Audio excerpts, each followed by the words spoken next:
భారతదేశంలో అయ్యప్ప స్వామి మాలకంటే చాలా ప్రత్యేకమైనది. అయితే అయ్యప్ప స్వామి మాల దీక్ష వేసిన తర్వాత మనం మొట్టమొదటిగా వావరం స్వామిని కలిసిన తర్వాత అయ్యప్ప స్వామిని దర్శించుకోవాలి. సో అయితే ఈ అయ్యప్ప స్వామికి ముందు వావరం స్వామి అనేది నిజమేనా? అసలు అది నిజంగా కథలో జరిగిందా? మన పూర్వీకులు చెప్తుంది ఎంతవరకు నిజం, లేదా అప్పుడున్న ప్రయోజనాల కోసం ఈ కథని వక్రీకరించడానికి ఇది మార్చబడింది? ఈ వీడియోలో మనం తెలుసుకుందాం.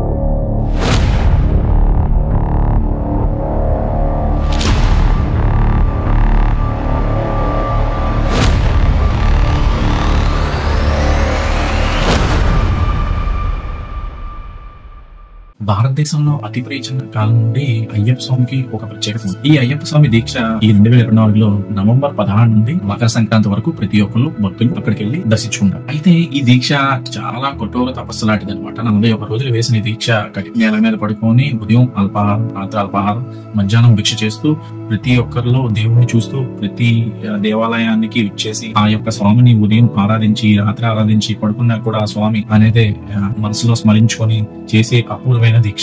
అయితే ఈ దీక్షలో చాలా నియమ నిబంధనలు ఉంటాయి. అంటే మనకి షేవింగ్ అనేది చేసుకోకూడదు, నాన్ వెజ్ అనేది తినకూడదు, అలాగా చాలా కఠినమైన దీక్ష అనమాట. చల్లనీళ్ళ స్నానం చేయాలి. సో ఇవన్నీ ఒకప్పుడు ఎలాగంటే అయ్యప్ప స్వామి మాల వేసుకున్నట్టయితే ఒకప్పుడు మన భారతదేశంలో ఇంట్లో వాళ్ళు కూడా అదే నియమ నిష్ఠలతో ఉండేవారు. ప్రజెంట్ జనరేషన్ మార్పు కొద్ది ఇప్పుడు అయ్యప్ప స్వాములు వాళ్ళకు ఒక మండలం పెట్టుకొని వాళ్ళందరూ కలిసి ఒక దగ్గరే ఉండి పూజ చేసుకుంటారు. అంటే ఈ వావరం అతను పోస్ట్ వెలుపల ముఖ్యంగా తమిళ ప్రాంతానికి చెందిన ముస్లిం అని చెప్పబడింది. స్థానిక సాంప్రదాయం ప్రకారం వావరం ప్రధానంగా దోపిడీదాడు. అంటే అతను ఒక దొంగ. మలబార్ తీరానికి వచ్చాడు. అయ్యప్ప భగవాన్ చేతిలో ఓడిపోయి స్నేహం చేశాడట. సాంప్రదాయ లోవర్ పాటలు వావరం పురాణాన్ని చెప్తుందని హిస్టరీ.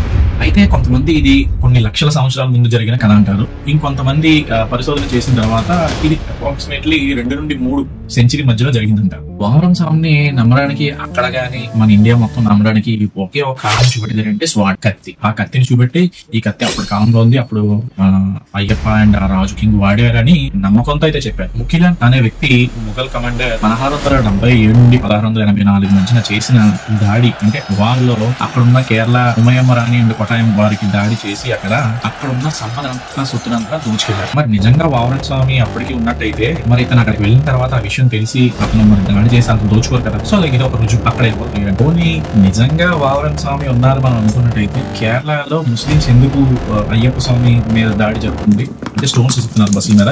అండ్ రీసెంట్ గా మన ఏపీలో కూడా అన్నమయ్య జిల్లాలో కూడా బస్సులో వెళ్తున్న అయ్యప్ప స్వామి మీద ఈ ముస్లింస్ దాడి జరిపారు.